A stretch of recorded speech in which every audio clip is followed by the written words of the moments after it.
Now check this out. We're tearing out 1/4 inch subfloor with sheet vinyl, and look at what's left.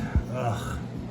There's just absolutely nothing worse than having to pull staples. But this is what it drives me nuts, is on these plywood seams. You know, you can go every 2 inches, and previous installer went about every 1 inch to, heck, that might even be 3/4 there. So kind of a pain in the butt to tear up, but we're gonna do it right. Okay guys, so we got some subfloor up. Now what we have to do is go back, and we're laying a click vinyl plank, and we want to get all this off the floor, right? Well, you can pull the nails. You can pull them out, which does work. I might do a couple. These big ones out here, these big ones, some big ones. These are out here in the field, they're about 4 inches apart. That works pretty good. When you get here, you really do just kind of feel like you're getting nowhere, and it starts to cramp up the hand a little bit. So just one of these multi-tools, and then I call them a multi-purpose blade, but kind of a metal blade. It's pretty darn safe to use. You know, I'm touching it right there, but what they do is they just oscillate back and forth is all it does. And so it's not like a blade where it's spinning.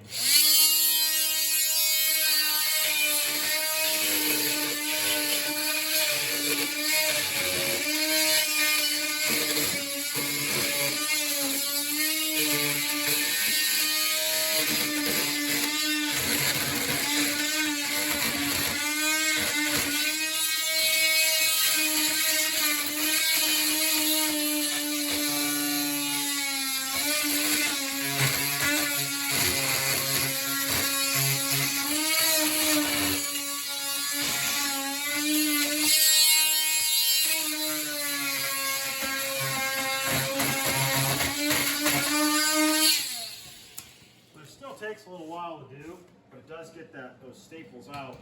I'm probably still going to pull these out. I think it's almost just quicker to go out here like this, but it's just such a pain in the butt where it's so close. Those staples are so close on that seam. I'm just going to cut them out. So stay tuned. What not to do as an installer. So first, I'm going to point out what they did do, which is awesome. So there was a previous floor in here, vinyl. Sheet vinyl and subfloor, and the previous installer had taken a sander and hit all these seams, or a planer, I'm not sure, whatever he had used. That's awesome. Way to go, good job. And so we got the subfloor out, and then we've been pulling out staples, little underlayment staples, 18 gauge underlayment staples.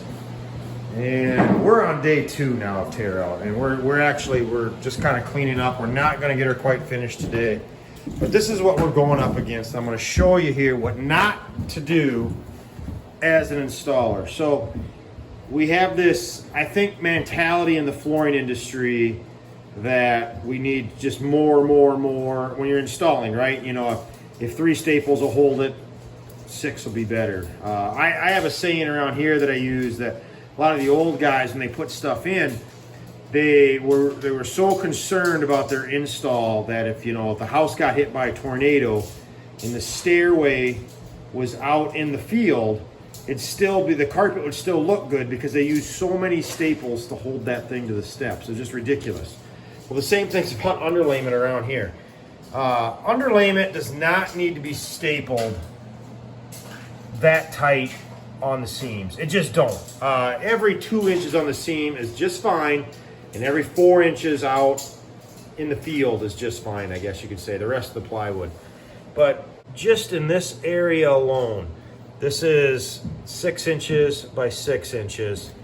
I'm not even going to count those, but just look, you can see all